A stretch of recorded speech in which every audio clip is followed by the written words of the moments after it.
Look, I didn't do anything wrong, just drank too much and crashed on a couch I used to know. But my husband said I betrayed him, packed his bags that night, and served me papers before I even understood what was happening. Before we dive deeper into this story, I have one small request.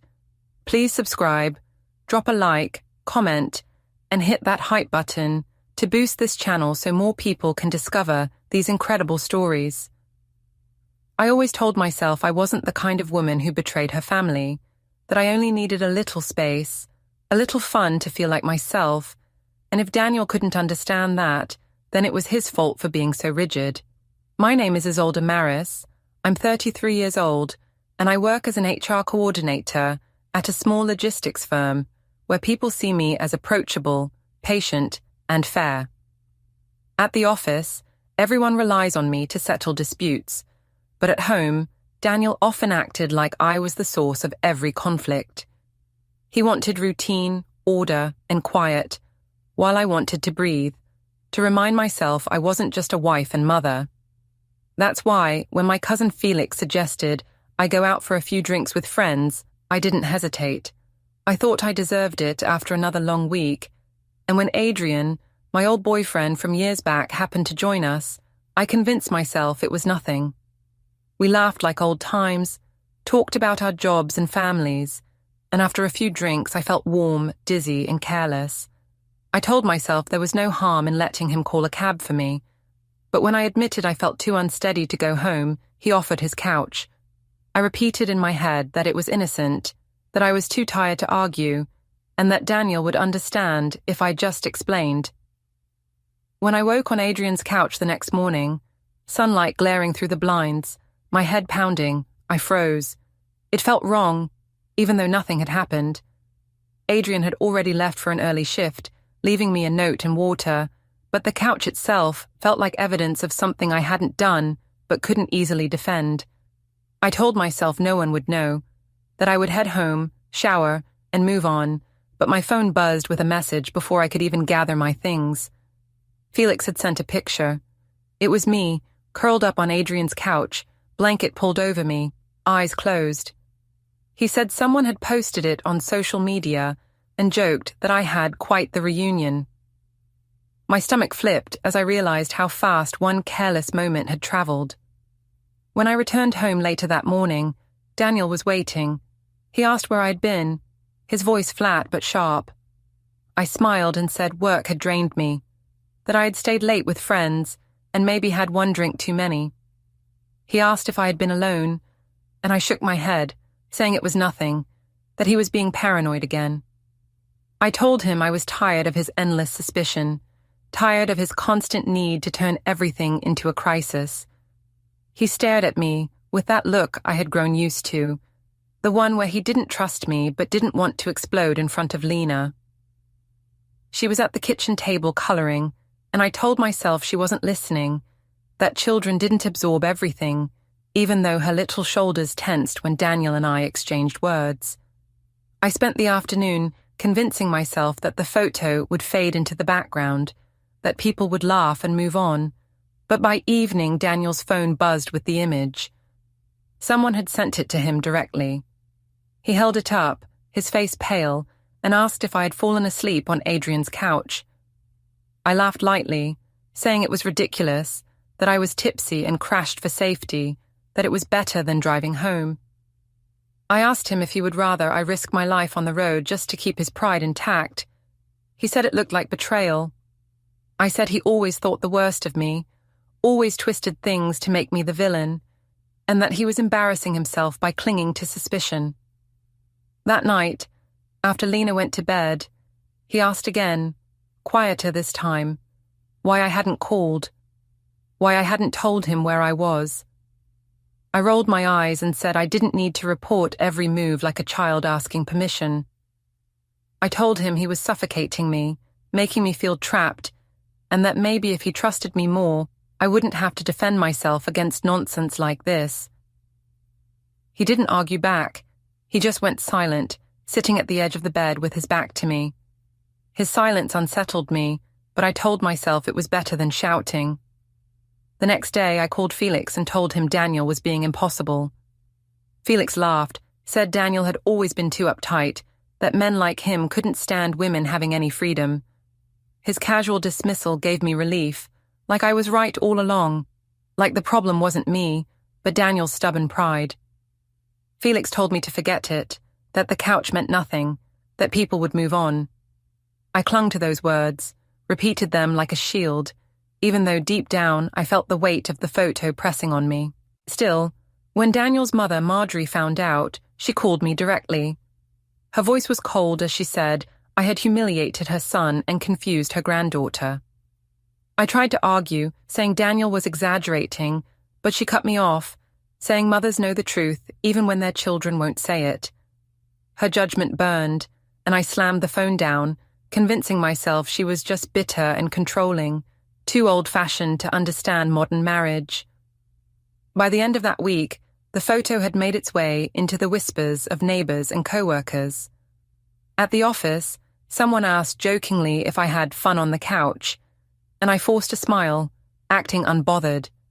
Inside, my stomach twisted, but I told myself appearances mattered, that if I held my head high, no one could touch me.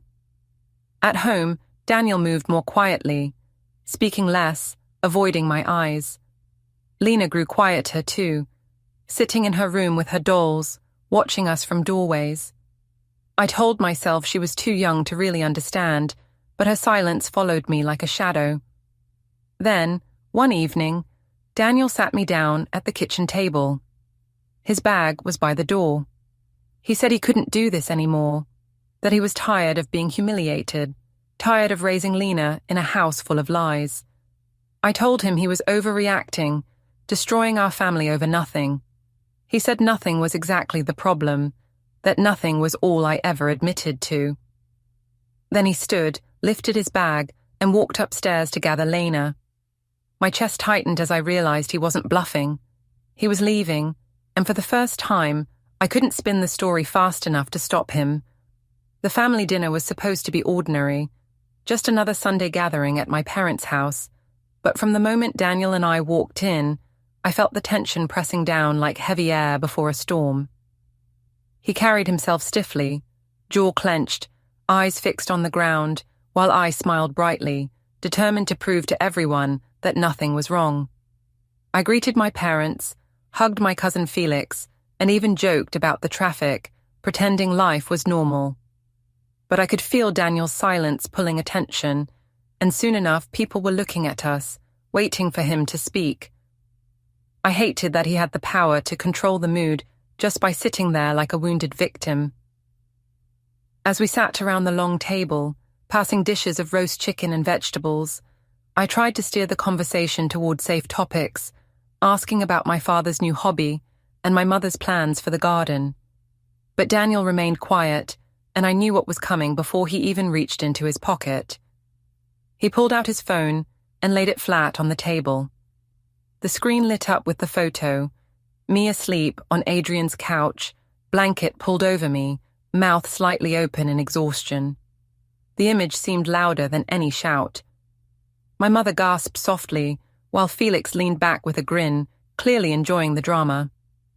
Daniel asked in a calm but tight voice if I wanted to explain to everyone why his wife had spent the night at another man's apartment. I felt my cheeks burn, not with shame, but with fury that he would dare humiliate me in front of my own family. I laughed lightly, shaking my head as if he were ridiculous. I told everyone he was blowing things out of proportion, that I'd been tipsy and too responsible to drive, so I crashed on a couch for safety. I emphasized the word responsible, hoping to make him sound unreasonable for seeing betrayal where there was none. Felix jumped in immediately, telling Daniel to relax, that people could be friends with exes and it didn't mean anything. He said Daniel needed to loosen up, that women deserved space. I smiled at Felix, grateful for his support, and repeated that Daniel's paranoia was embarrassing us all. But then Daniel's mother, Marjorie, who had been quiet until then, slammed her fork against her plate and glared at me. She said no decent wife slept under another man's roof, drunk or not, and that I had shamed her son, and confused her granddaughter. Her words cut deep, and for a moment I felt exposed, but I quickly retreated into anger. I told her she was old-fashioned, that she had always looked down on me, and that she didn't get to dictate how I lived my life. The table fell silent, the roast chicken untouched, the clink of cutlery gone. My father cleared his throat awkwardly, muttering something about not ruining dinner, but no one listened. Daniel didn't argue further. He didn't raise his voice or try to defend himself. Instead, he stood up, pushed his chair back, and walked away from the table.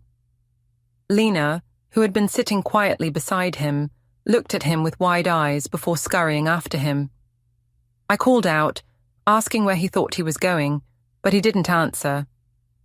He came back a few minutes later with Lena's small backpack slung over his shoulder and his own duffel bag in his hand. My heart stopped as I realized he had packed before dinner, prepared for this moment. He didn't look at me as he told my parents he was leaving early. My mother stammered, asking if everything was all right, but he ignored her and walked out the door with Lena at his side. The silence that followed was suffocating. Felix tried to laugh it off, saying Daniel was dramatic, that he would be back in a day once he cooled down. I nodded quickly, agreeing, insisting Daniel always liked to play the martyr. But Marjorie's words lingered, sharp and accusing, as she told me I had finally pushed her son too far. I snapped back that Daniel had always been weak, always jealous, and that he was the one tearing the family apart, not me. My father finally spoke, his voice low, asking me to stop. He said he didn't want more shouting in his house.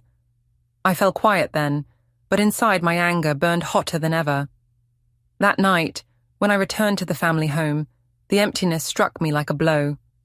Daniel's shoes were gone from the entryway, his jacket missing from the hook, Lena's favorite stuffed animal absent from her bed. The house felt hollow, as though life had been sucked out with them. I called Daniel immediately, demanding to know where he was. He didn't answer. I left message after message, my voice shifting from anger to pleading to threats, but he remained silent. Felix texted me later, saying not to panic, that Daniel was just making a statement, that he would crawl back once he realized he couldn't handle being alone. I clung to those words like a lifeline, but when I lay in bed staring at the empty side where Daniel used to sleep, dread coiled in my stomach. The next morning, I showed up at work and tried to act normal, but whispers had already spread. Someone had seen the photo online, and now colleagues exchanged knowing looks when I walked past. At lunch, one asked jokingly if the couch was comfortable, and I forced a laugh, pretending I wasn't shaken.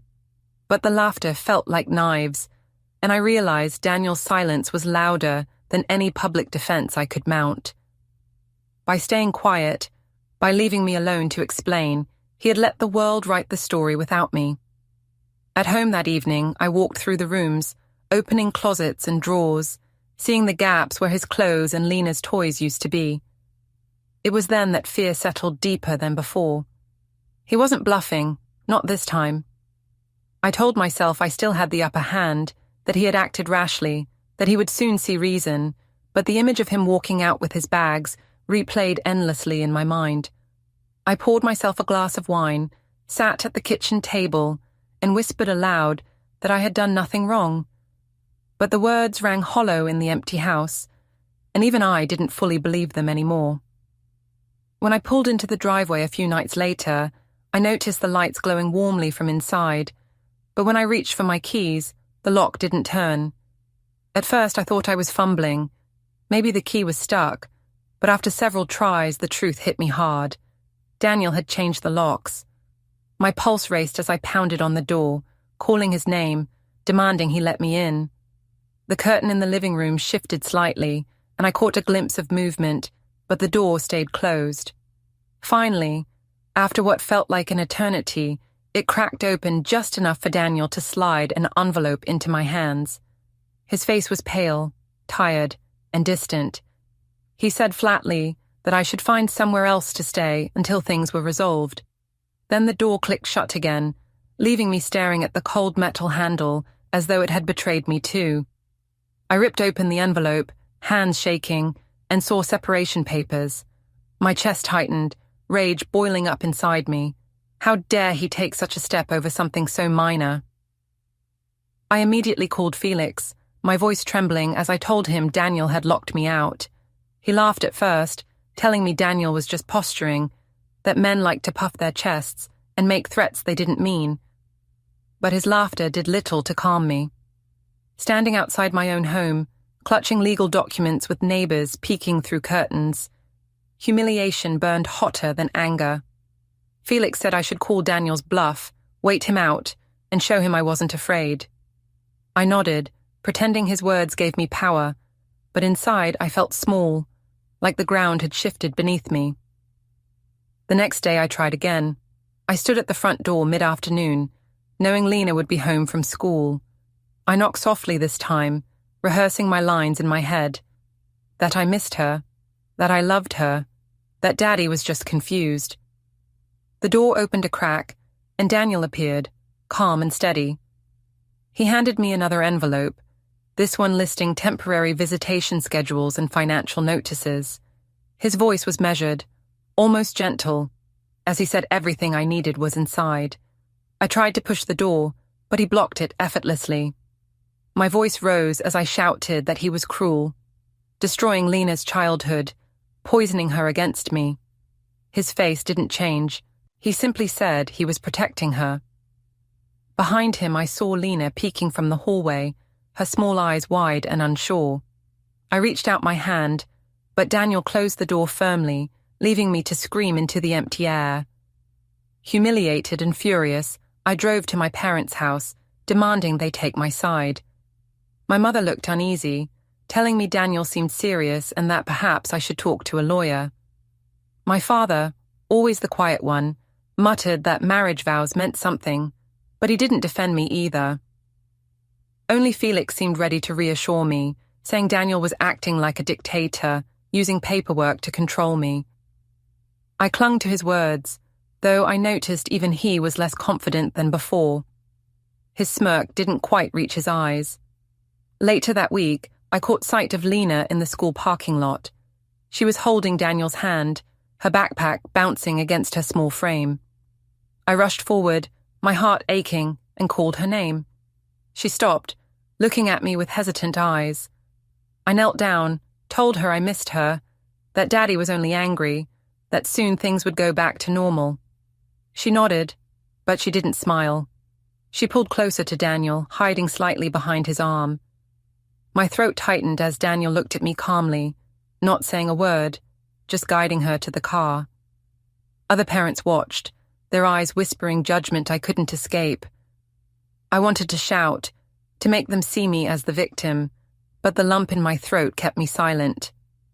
That night, back at the small apartment I had rented in desperation, I stared at the papers Daniel had given me. Custody schedules, financial freezes, terms I barely understood. I tried to tell myself it was temporary, a tactic to scare me, but the official stamps and signatures told another story. I poured wine into a glass, staring at the ceiling, repeating the same mantra. I hadn't cheated. I hadn't betrayed him. I was innocent. Yet the more I said it, the more hollow it sounded, as though even my own mind was rejecting the script. I tried reaching out to coworkers, hoping for sympathy. I told them Daniel was controlling, that he had locked me out for no reason. But instead of support, I caught the way their eyes flickered to each other, the doubt written across their faces.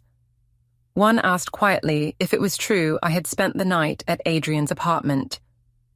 My voice caught as I denied it was anything, saying again it was just a couch, just exhaustion.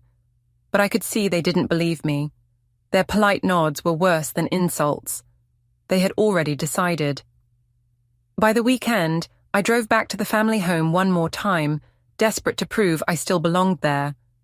I banged on the door, shouting that he couldn't do this, that he was tearing Lena apart. This time, he opened the door with his lawyer beside him. The lawyer handed me yet another folder, this one outlining the next steps in custody proceedings and financial divisions. I screamed that they were conspiring against me, that they were trying to ruin me. But Daniel just stood there, silent, holding the door steady as though my rage bounced off a wall he had built around himself. Lena peeked again from the staircase behind him, her small face pale. I reached out, but she turned away quickly, disappearing up the steps. The sight cut deeper than any document. As the door shut once more, I stood in the driveway with the folder in my hands, shaking. Neighbors peeked from their windows, and I felt their eyes on me like daggers. I wanted to believe Daniel was bluffing, that this was just some elaborate performance. But the steady rhythm of his actions, the locks, the letters, the lawyer, told me he was building something solid and unstoppable. I drove back to my apartment, the papers heavy on the seat beside me, my reflection in the rearview mirror pale and drawn. I whispered again that I hadn't done anything wrong, but even I could hear the disbelief in my voice. For the first time, I wondered if maybe my words weren't enough anymore. I tried to salvage what I could of my reputation, because if people saw me as calm, rational and composed, then maybe they would believe my version of events instead of Daniel's silent narrative. At work, I forced myself to smile wider than usual, greeting colleagues with too much cheer, insisting whenever anyone asked that Daniel and I were just having a temporary misunderstanding, but whispers followed me down the hallway like shadows. I overheard one coworker tell another that a woman doesn't crash on her ex's couch by accident, and though I pretended not to hear, my stomach twisted. When someone joked at the coffee machine, asking if the couch was more comfortable than my marriage, I forced out laughter and said people were blowing things out of proportion. Inside, I burned with humiliation. Daniel's quiet dignity was making me look like the liar, and I hated that I couldn't twist the story fast enough to keep people on my side. At the next family dinner, the tension was unbearable. Daniel didn't attend this time, but his absence spoke louder than any argument. My mother tried to make conversation about Lena's school projects, but the subject quickly shifted back to me. Felix leaned back in his chair, smirking as he said Daniel was too sensitive, that men always panicked when women had a little freedom. I nodded, eager for his defense, but Marjorie's sharp voice cut through the air. She told Felix he was enabling me, that I had humiliated her son and shattered the family's peace. My father muttered something about not fighting at the table, but the silence that followed his words made it clear no one believed this was just another argument. Lena sat quietly, pushing food around her plate, her shoulders hunched. Her silence weighed heavier than Marjorie's condemnation. I tried to speak to Lena privately after dinner, crouching down to her level, telling her Daddy was just upset, that everything would return to normal soon. She nodded politely, but didn't meet my eyes. I reached for her hand, but she pulled it back, mumbling that she was tired. That rejection pierced me more deeply than any adult's judgment. Still, instead of admitting what I had caused, I told myself Daniel was brainwashing her, turning her against me with his icy silence. In the days that followed, I crafted a story for friends and colleagues, presenting myself as the victim of an overbearing husband. I told them Daniel had locked me out without warning, that he was cruel and controlling, that he couldn't handle the thought of me having a harmless friendship. Some expressed sympathy, but I could see doubt creeping into their eyes. One friend asked softly why I hadn't called Daniel that night, why I had chosen to sleep on Adrian's couch instead of taking a cab home. I snapped back that it was cheaper, safer, and easier, but her quiet expression told me she didn't believe me. The more I defended myself, the less convincing I sounded, even to my own ears. At the office, things grew worse. My boss pulled me aside one morning and asked if everything was all right at home. He said he had overheard staff gossiping about custody papers and lawyers. I forced a laugh, saying people loved drama, but I left the conversation feeling exposed and cornered. The story had escaped beyond my control, and I could no longer reel it back in. Every glance, every half-smile from coworkers carried a weight of judgment. Daniel's silence had given the world permission to fill in the blanks, and every blank was painted against me. Determined to reclaim control, I showed up at Lena's school one afternoon, planning to surprise her and take her for ice cream. I imagined her delighted face, her small hand in mine, proof that I still mattered. But as soon as she stepped outside, I saw Daniel waiting by the gate. He held her hand firmly, his posture steady, his gaze cold. When Lena saw me, she froze, her eyes flicking nervously between us. I smiled, crouched down, and told her I had a treat planned, but Daniel's voice cut softly through the air. He reminded me it wasn't my visitation day. I argued, telling him he was cruel, that he was stealing time from me, but Lena's eyes filled with tears. She pressed closer to him, choosing his steadiness over my chaos. Other parents looked on, whispers rising, and I felt humiliation burn across my face. Daniel didn't argue further. He simply guided her away, leaving me standing alone at the gate, my promises unfulfilled. That night, I called Felix in a rage, telling him Daniel was using lawyers and schedules to erase me from Lena's life. Felix said Daniel was posturing, that courts rarely favored fathers, and that I shouldn't worry. His words should have comforted me, but I noticed how tired his voice sounded, how little conviction he carried now. Even my staunchest ally seemed less certain, and the thought chilled me. A few days later, another letter arrived, this one from Daniel's lawyer. It was a petition for temporary custody, stamped with the court seal. The words blurred as I read them, but I understood enough. He wasn't bluffing. He was taking real steps to secure Lena's life without me in it. My hands shook as I read, and for the first time I felt genuine fear. I wanted to scream, to call Daniel and beg, but I also wanted to curse him for turning Lena into a pawn.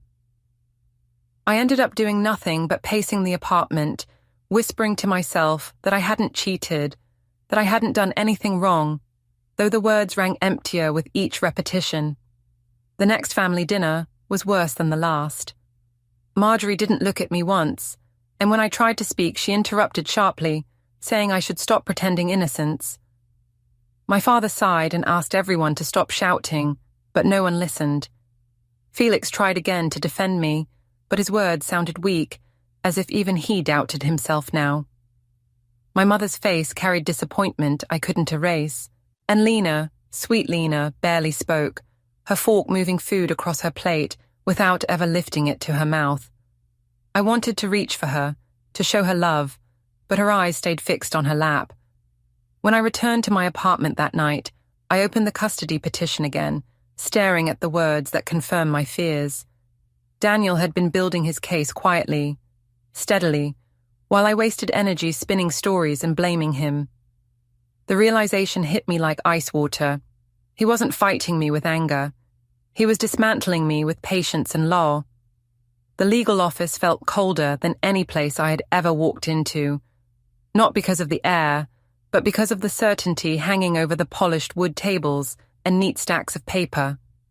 I sat across from Daniel, who looked calm, composed, and almost distant, as though the emotional storm that had consumed me no longer touched him. His lawyer sat beside him, flipping through folders, while my own lawyer adjusted his glasses nervously, already at a disadvantage. I laughed when the meeting began, a brittle sound, telling them all this was ridiculous, that dragging lawyers into a misunderstanding about a couch was absurd. Daniel didn't flinch. His lawyer slid a packet across the table, each page neatly tabbed, each line perfectly clear. He explained that Daniel had already filed for temporary custody, had arranged financial protections for Lena's future, and had requested supervised visitation for me until the court reached a decision.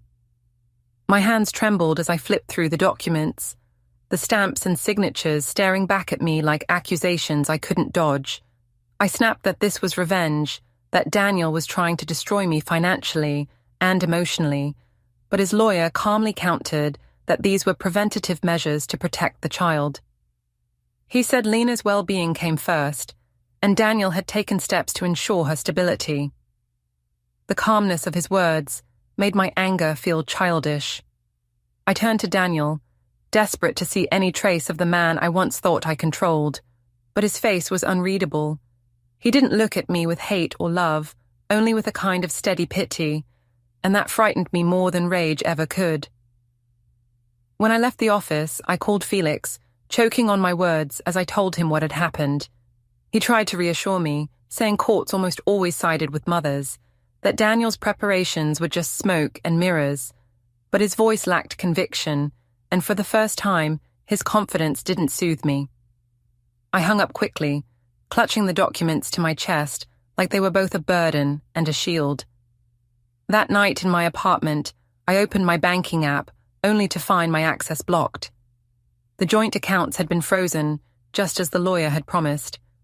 My fury exploded then. I threw the phone across the room, shouting into the emptiness. Yet when I picked up the pieces, both of the phone and of myself, the truth was undeniable. Daniel wasn't bluffing anymore.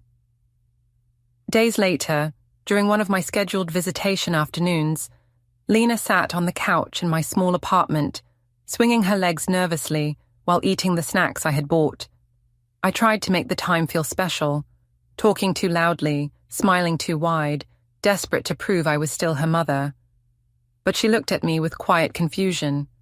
She asked softly why Daddy was so sad, why people at school whispered about her parents, why her friends' mothers asked strange questions. I tried to brush it off, telling her Daddy was just angry, that he was making things bigger than they were, but my words sounded hollow. She didn't argue, didn't cry.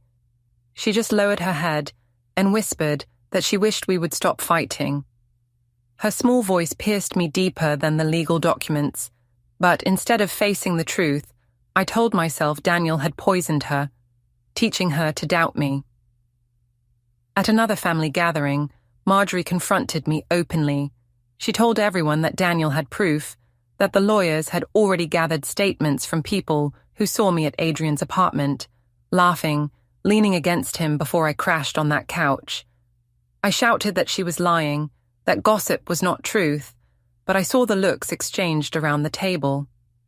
Even Felix didn't jump in as quickly as before, and when he did, his defense was weak. He mumbled that everyone was overreacting, but no one believed him. My father shook his head, disappointed, and my mother sighed heavily, refusing to meet my eyes. I realized then that my allies were slipping away, one by one. When the next legal meeting came, I expected Daniel's lawyer to repeat the same arguments, but instead he brought more. Witness statements from people at the bar who described how intimate I had looked with Adrian, how natural it seemed for me to lean against him. Text messages pulled from my phone records, showing I had lied to Daniel about working late that night. Each piece of evidence felt like a stone stacked onto a growing wall I couldn't climb. I tried to argue, saying it was all misinterpreted, but my lawyer's sigh beside me told me even he wasn't convinced. My voice shook as I insisted that I had done nothing wrong, but the words fell flat in the heavy silence.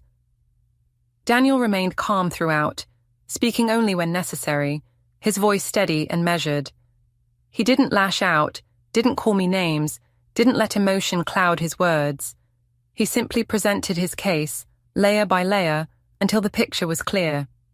I had betrayed him, if not in body, then in trust, and I had humiliated him while pretending innocence.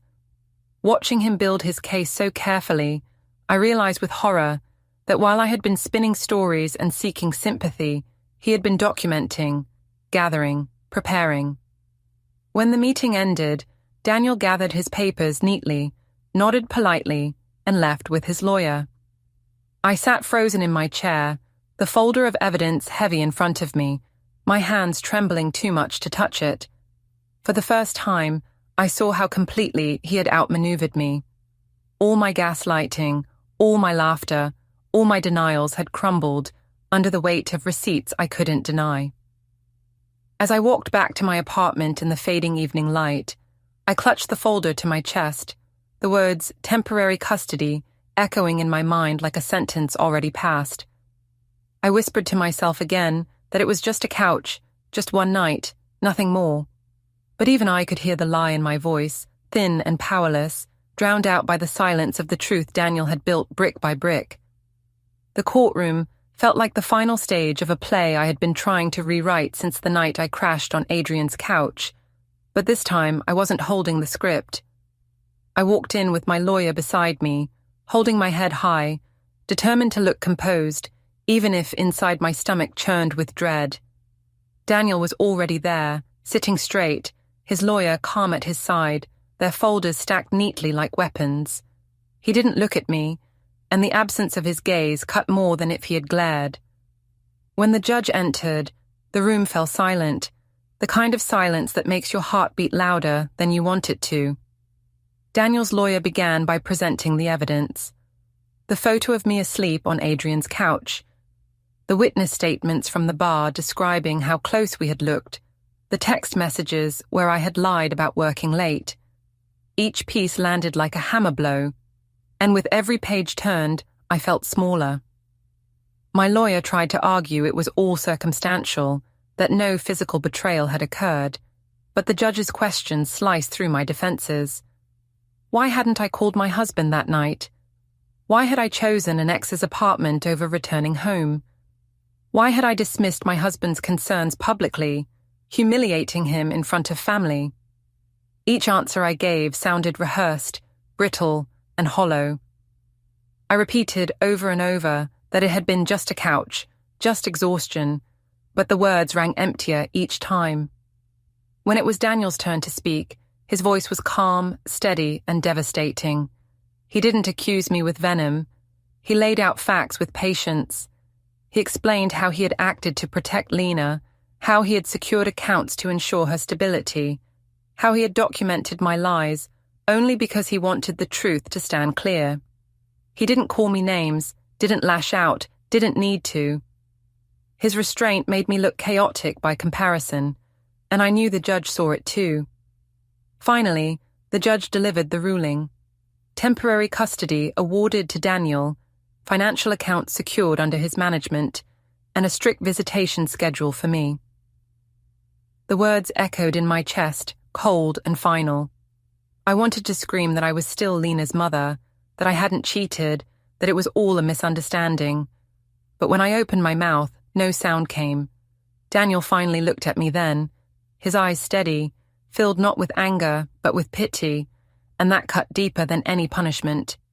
As the gavel struck, the sound echoed like the closing of a door I could never force open again. Papers were handed to me, schedules, signatures, rules I hadn't chosen. I walked out of the courtroom with them clutched in my hands, the weight of every denial and excuse collapsing into silence. Outside on the courthouse steps, I told myself one last time it was only a couch, only a night. But even to my own ears, the words carried no power. The law had spoken, and Daniel had won. Don't forget to hit like, subscribe, and turn on the bell so you don't miss the next story. Write in the comments from which city you are watching.